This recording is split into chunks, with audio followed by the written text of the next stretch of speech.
Muslims believe the Qur'an to be the word of God as dictated to the Prophet Muhammad, while most Christians and Jews understand their holy texts to be authored by men inspired by God. This distinction means that critical analysis of the sacred texts, which has so enlightened Christian and Jewish thinking since the 16th century, becomes an extremely sensitive issue when it's applied to the Qur'an. And it doesn't help when those scholars who are making the attempt are largely Western non-Muslims. Can their studies really shed new light on the text and its origins?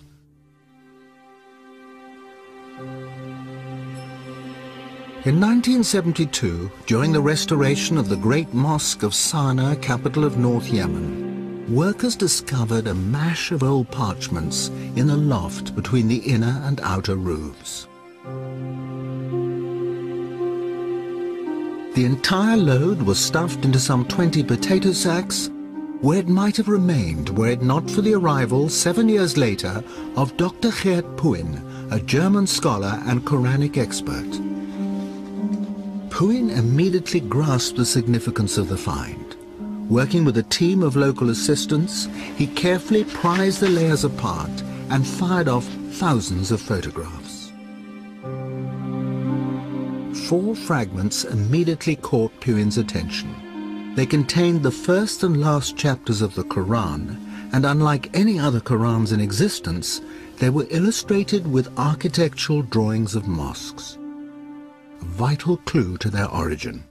Man kann eben diesen Koran, because of its drawings, because of the art historical context, you can date this Quran very precisely to the time of Al-Walid. sehr genau datieren auf die Zeit von Al-Walid.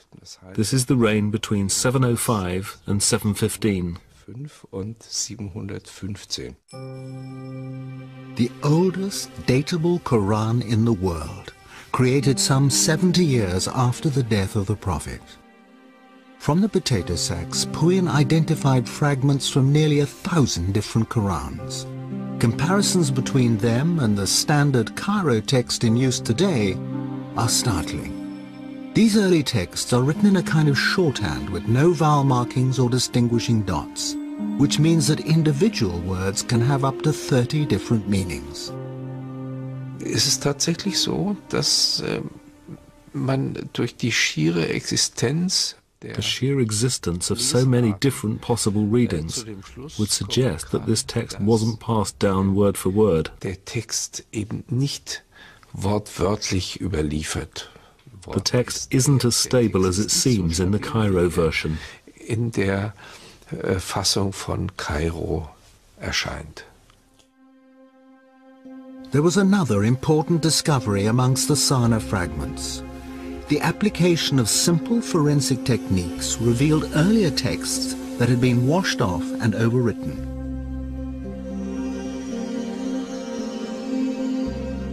Although the hidden text revealed no contradictory meanings, words had been changed, verses and whole chapters rearranged. If his researches are correct, particularly on dating, it suggests, in fact, that the Qur'an was not a single product, a single entity that was fixed by 650, but actually developed much, much later, hence the overlaying of texts of written materials. None of this phases Islamic scholars, past and present. They are adamant that the integrity of the text has been preserved through a strong oral tradition, and if differences occur in earlier written versions, they say these are due to regional and colloquial variations of the same words and phrases. We accept that there is a diversity from the very beginning on very marginal things. It's not changing, first, the central message of the Qur'an, the pillars of our faith. In 2001, another German study caused such outrage that all mention of it was banned in some Islamic countries. A book appeared written by an expert in early Semitic languages. It was so controversial that the author published under a pseudonym and will only speak on condition that his identity remains concealed. So gesehen ist es unbedingt erforderlich, den Koran neu zu lesen. In order to understand it correctly, we need a fundamentally new interpretation and reading of the Quran. Dr. Markus Gross helped to translate the book from its original German into English and is willing openly to express the author's views. Es wurde schon gesagt, 20%, ich würde sagen 25%. About a quarter or a fifth of the Quran contains unintelligible words or words which don't make real sense. That number can be vastly reduced with the knowledge of Syriac to, let's say, 5%.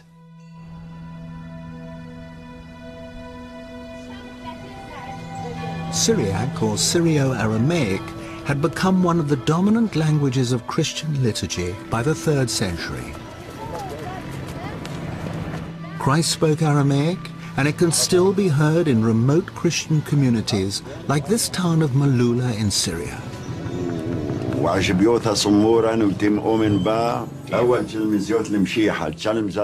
But at the time of Muhammad, Syrio-Aramaic was the major written and cultural language of the whole region.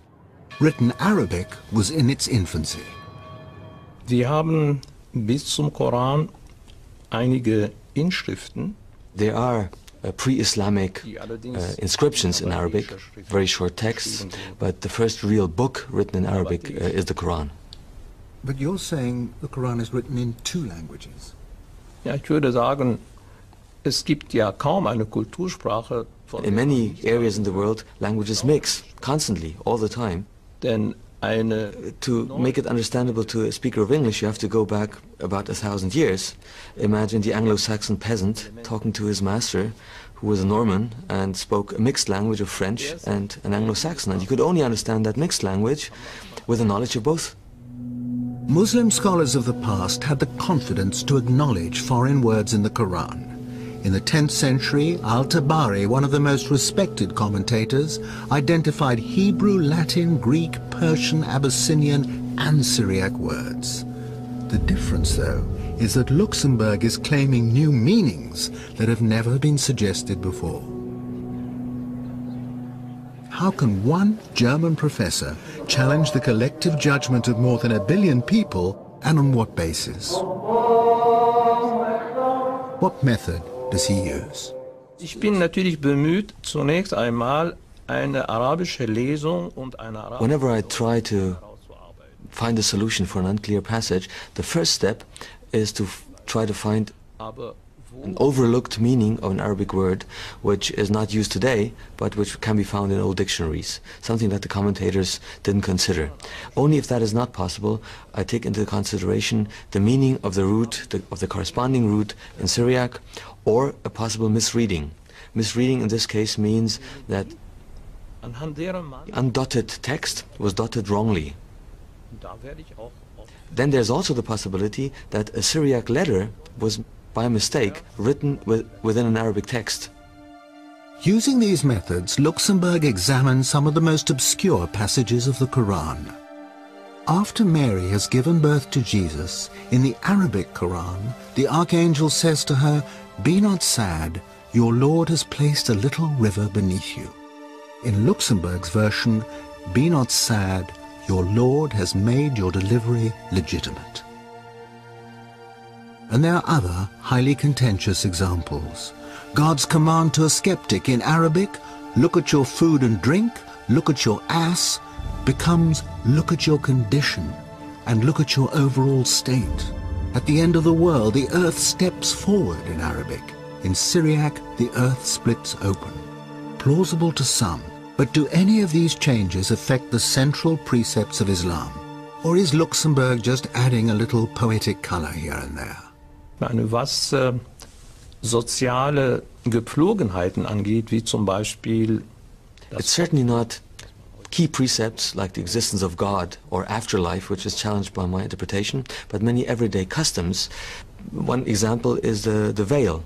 The Quranic verse adduced to prove their position talked about humur, which had to be beaten on the pockets. The sentence was a bit obscure. It's usually rendered that it means cover your head and your cleavage. And if you have a look at the chador, the veil in Iran, for example, that's exactly what is covered. Aramäisch Gmar dann verstehe ich ein Gürtel. But with my Syriac interpretation of the verse, my translation is, put your belt around your hips. And the belt was a sign of chastity, also especially used by monks. So that makes it much more meaningful. But Luxemburg's interpretation of paradise causes the greatest offense. In the Iranian city of Isfahan, there's a 17th century palace built to represent the gates of heaven. The cool greens of the gardens beyond express the longings of a desert people and are beautifully described in the Qur'an, along with flowing fountains and the favors of huris, usually understood as wide-eyed virgins. One commentary, but not the Qur'an, even specifies numbers, 72 for each righteous man. But that doesn't sit well with 7 verses of the Qur'an that promise the righteous eternal contentment with their wives. Luxemburg believes he has resolved this contradiction. Mit weiß großäugigen Huris verheiraten. There is one passage in the Quran dealing with the Huris, in which it says, وَزَوَجْنَاهُمْ بِحُورَ عِينٍ. We have paired them with dark, wide-eyed maidens. That is the traditional understanding of this verse. If you put the dots on the undotted text a little bit differently, what comes out is, we will make you comfortable under white, crystal-clear grapes. For the suicide bomber, then, not the prospect of 72 virgins in paradise, but in Luxemburg's interpretation, a modest bunch of grapes. German study, as far as I'm concerned, is very Christian-centric. It's influenced by the way Bible has been researched and put together. Bible and the Quran are not the same. It is the connection Luxemburg makes with Christian symbolism that is highly inflammatory to many, but a persuasive argument to others. This 5th century fresco in an Egyptian monastery depicts the archangels receiving souls in paradise. Each archangel holds a grape in one hand, and in the other cradles the departed souls, who are refreshed with bunches of grapes.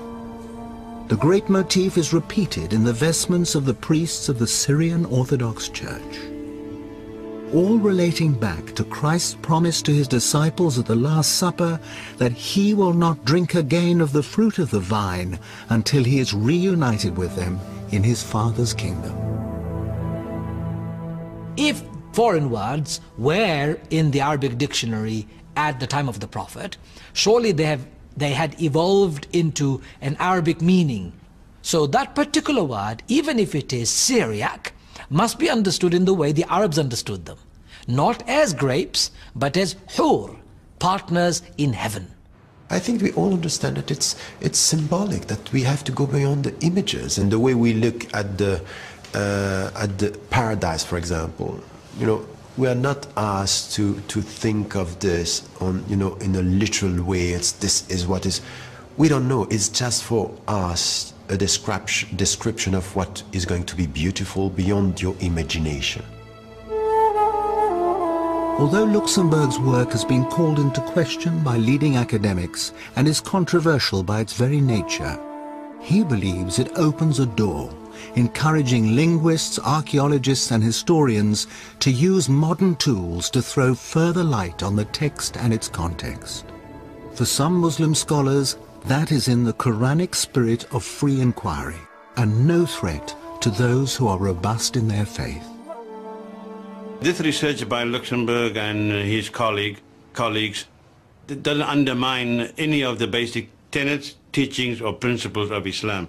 What it does, though, is to provide interesting questions. And we as thinking Muslims, as people of the 21st century, that we should say, yes, let's look at what he's providing. And let's not just condemn, but let's also see if this research has a historical base or is it a product of European Orientalism.